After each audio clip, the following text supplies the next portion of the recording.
Assalamualaikum warahmatullahi wabarakatuh.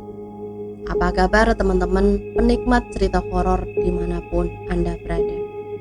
Dengan tidak bosan-bosan saya berdoa semoga teman-teman semua selalu dalam lindungan Allah Subhanahu wa taala. Diberikan kemudahan dalam segala urusannya. Amin ya rabbal alamin.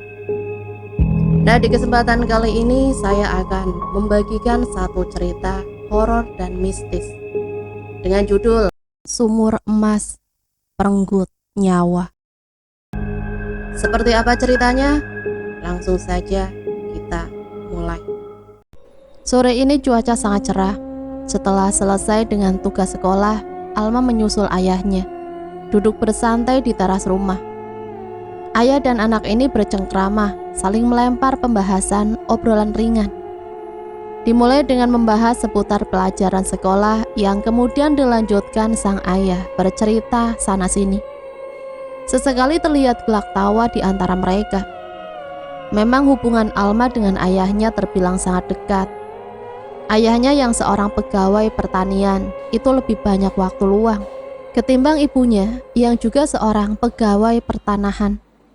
Memangnya ada ya sumur emas itu yang katanya emas itu sebesar lembu yang sedang duduk? Tanya Alma ketika pembahasan beralih pada berita terbaru yang lagi diperbincangkan masyarakat umum, di mana salah seorang warga desa sebelah mengaku bermimpi tentang emas besar yang dimaksud Alma. Namun orang tersebut merahasiakan tempatnya karena ada niat untuk mendatangi. Dia yang sangat yakin akan keberanian mimpinya itu, pada akhirnya mengajak dua orang kawan untuk mencari emas tersebut.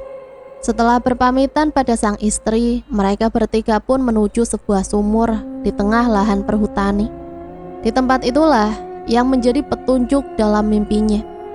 Dengan peralatan yang sudah dipersiapkan, termasuk lampu penerangan kuno, yakni lampu petromak, yang dinyalakan ketika berada di bawah nanti.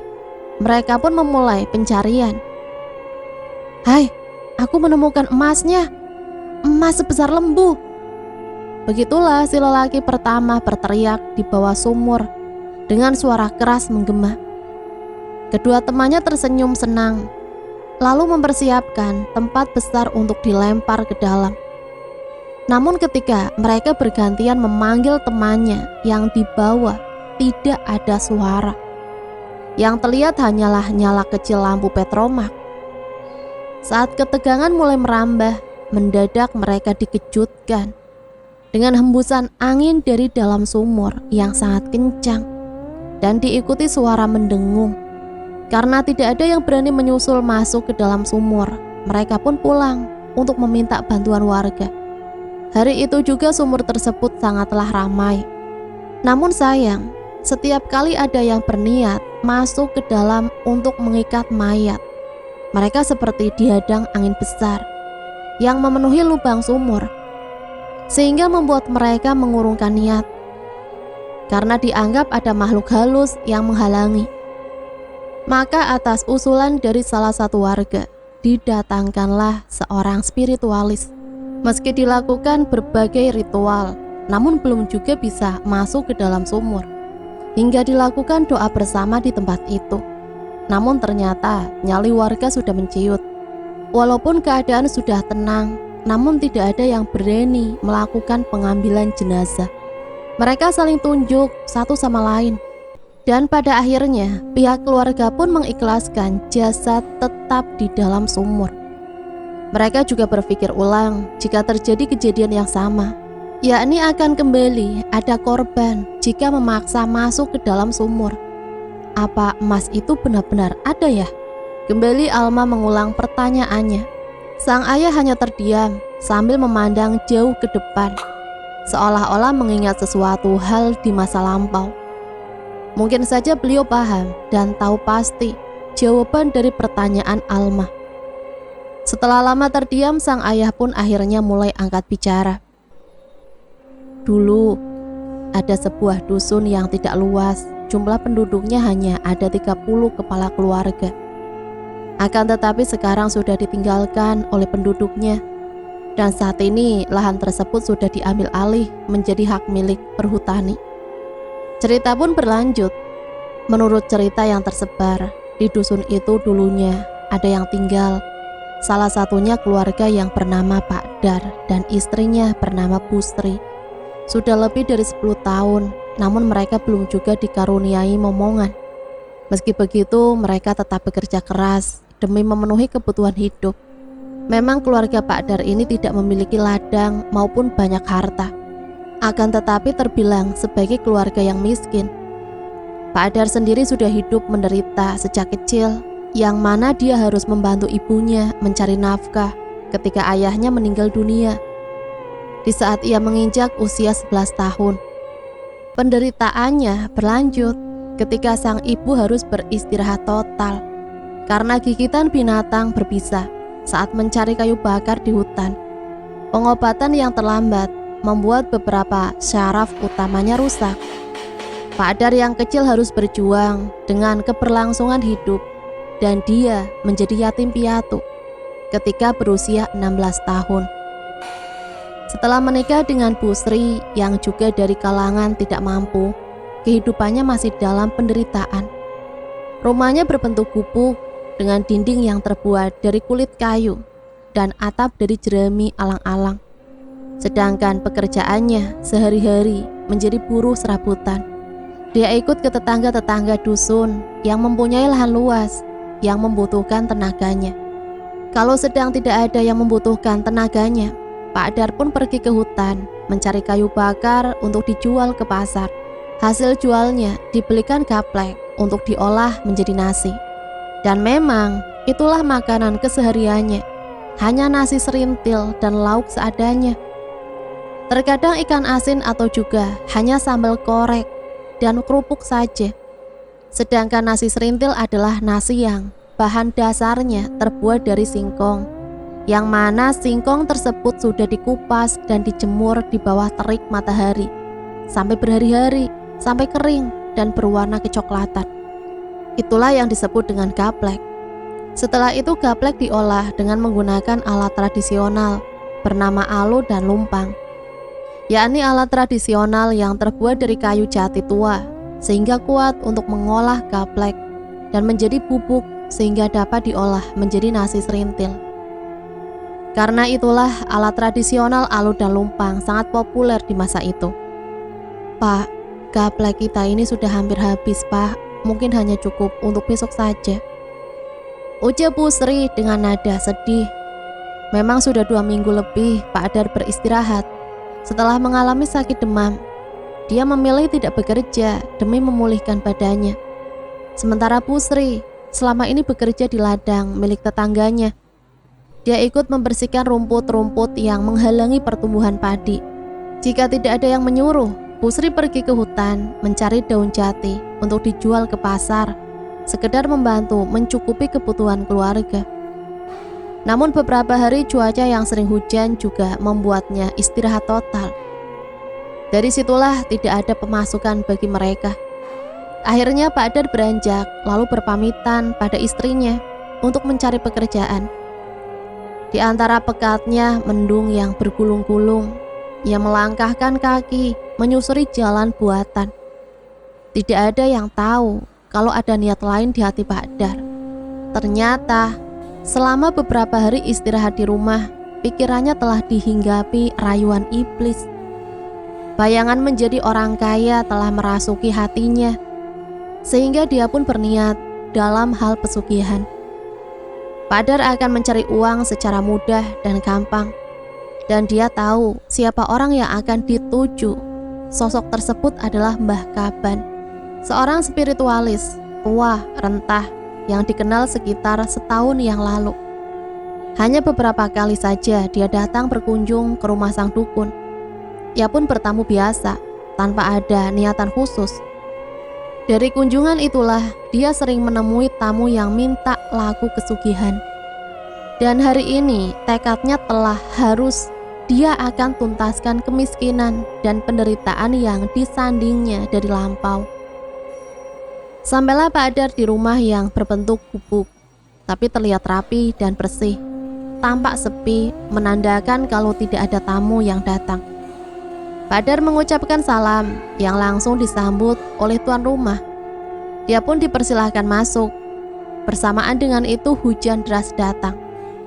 "Sepertinya ada yang penting, Dar," ucap Mbah Dukun sambil melinting tembakau.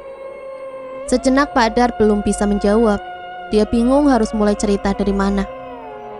Mbah Kaban langsung menyalakan rokoknya sambil menghisap dalam-dalam asap rokok dan dia menghembuskan pelan lewat hidung. Mbah Kaban mulai menatap tajam ke arah Pak Dar, seolah sedang membaca isi pikiran Pak Dar. Tapi dia tetap menunggu Pak Dar berucap. Di luar hujan masih sangat deras. Sejenak kemudian Pak Dar mulai menceritakan tentang penderitaannya selama ini. Selalu mengemukakan apa yang menjadi tujuannya, yaitu ingin mendapatkan harta yang berlimpah tanpa bekerja keras. Untuk sejenak Mbah Kaban terdiam sambil manggut-manggut, kemudian tersenyum yang menandakan mengerti tentang maksud kedatangan Pak Dar. Setelah itu Mbah Kaban menanyakan weton dari Pak Dar. Dan setelah mendapat jawaban, sang dukun pun mulai melakukan penghitungan. Disusul kemudian mencocokkan dengan beberapa pasaran yang lain. Setelah diulang-ulang secara berulang-ulang, Mbah Kaban mulai terdiam. Mungkin sudah ditemukan apa yang dicarinya.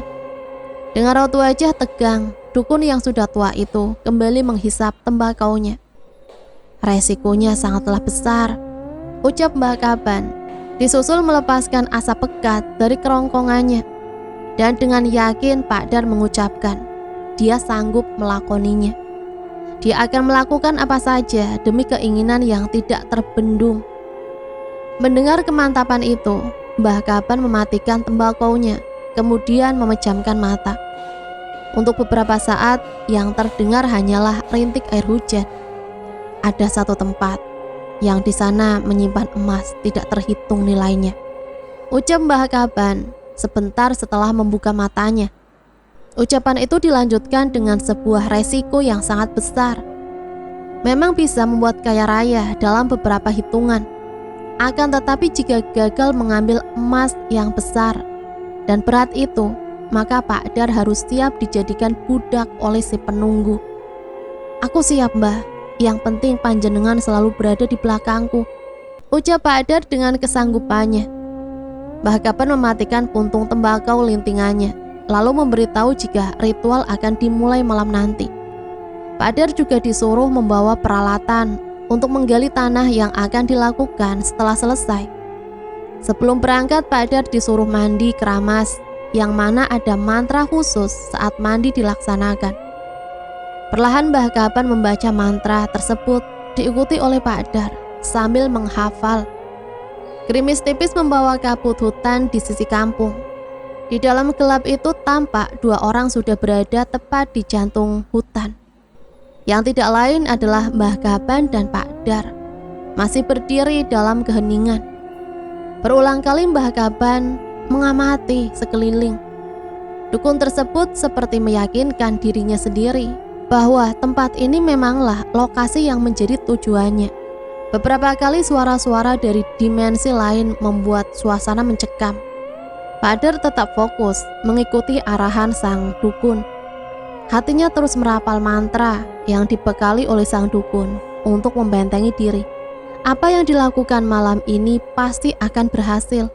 Pikirannya itu pun melayang, melupakan suasana ngeri sejenak. Tentu saja membayangkan apa yang akan dilakukan jika sudah banyak uang nanti.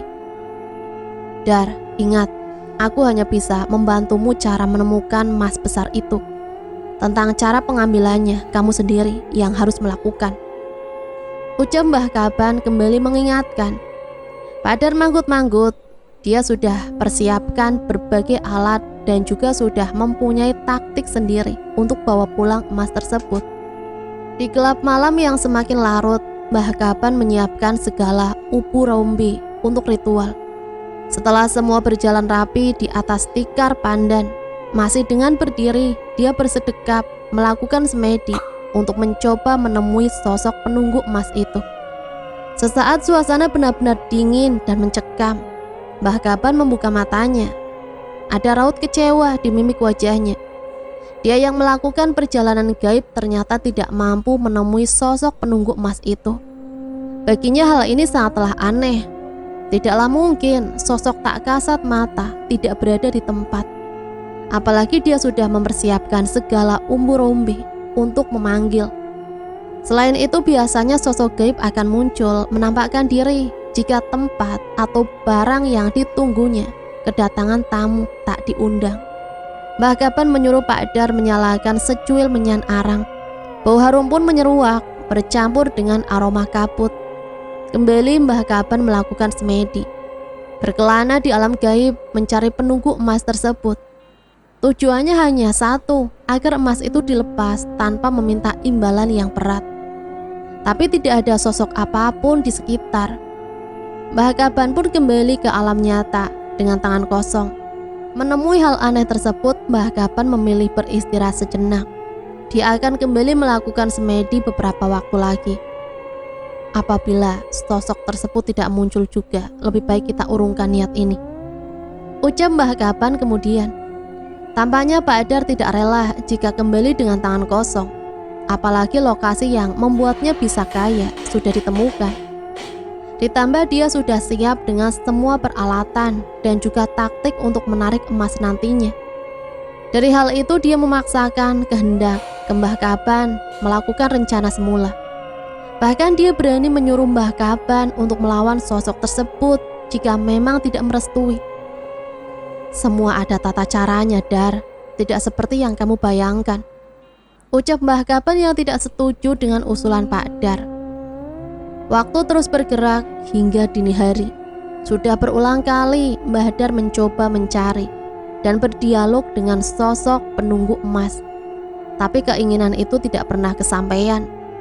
Entah kemana sosok tersebut. Pada akhirnya ia pun mengajak Pak Dar pulang. Mungkin di lain waktu niat itu akan terwujud.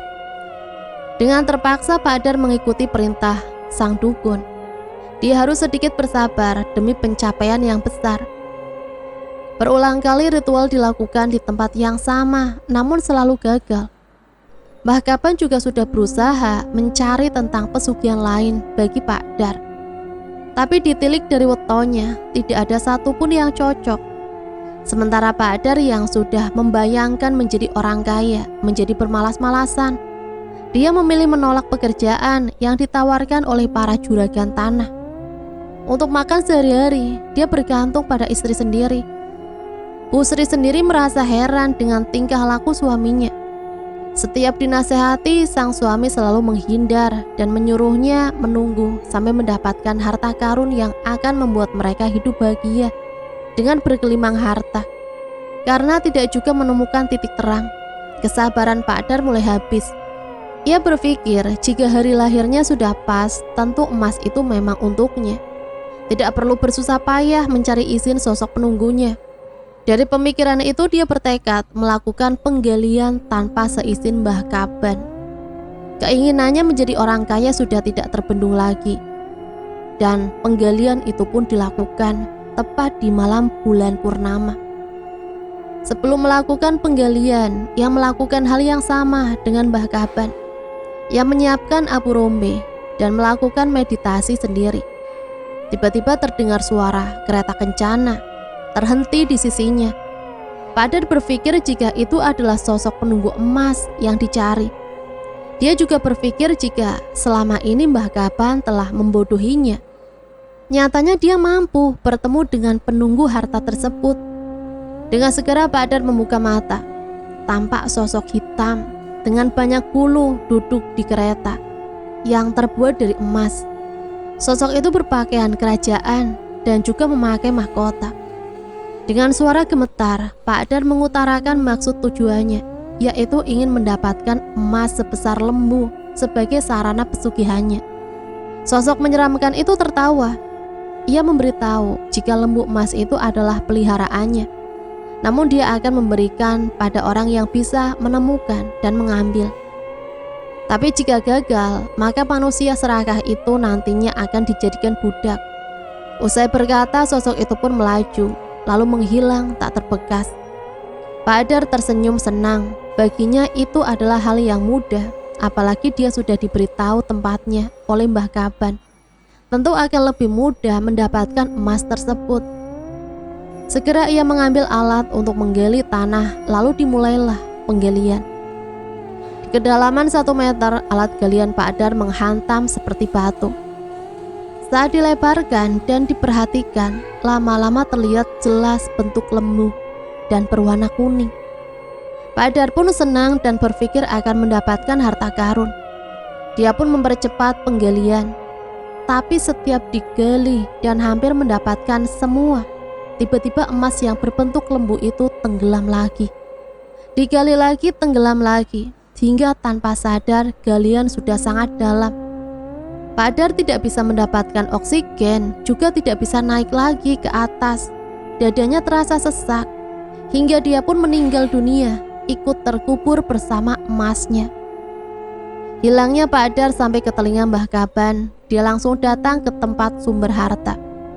Begitu menemukan alat ritual dan melihat bentuk lubang yang dalam, Mbah Kaban berteriak dari atas memanggil Pak Dar. Akan tetapi tidak ada jawaban. Mbah Kaban pun meyakini jika Pak Dar meninggal di dasar galian. Dan dia hanya bisa memberitahu warga tanpa bisa mengambil jasad Pak Dar. Karena ada perjanjian yang harus ditepati oleh Pak Dar. Lubang itu pun diberi nama dengan sumur emas. Alasannya karena ada emas di dasarnya. Jadi emas itu benar-benar ada ya? Ucap Alma. Disusul lantunan ayat suci dari surau menandakan kalau azan maghrib sebentar lagi akan berkumandang. Kejadian heboh tentang sumur emas makin menyebar. Banyak spiritual yang mencoba mendapatkan harta karun tersebut. Tapi sampai saat ini tidak ada yang punya nyali untuk masuk ke dalam sumur itu. Dan sampai sekarang sumur itu pun masih ada bekasnya. Akan tetapi hanya berbentuk cekungan seperti sumur. Dan warga masih menyebutnya sebagai sumur emas. Begitulah asal muasal cerita sumur emas berada. Sampai di sini ceritanya. Saya pamit undur diri. Mohon maaf apabila banyak salah kata. Matur suwun. Wassalamualaikum warahmatullahi wabarakatuh.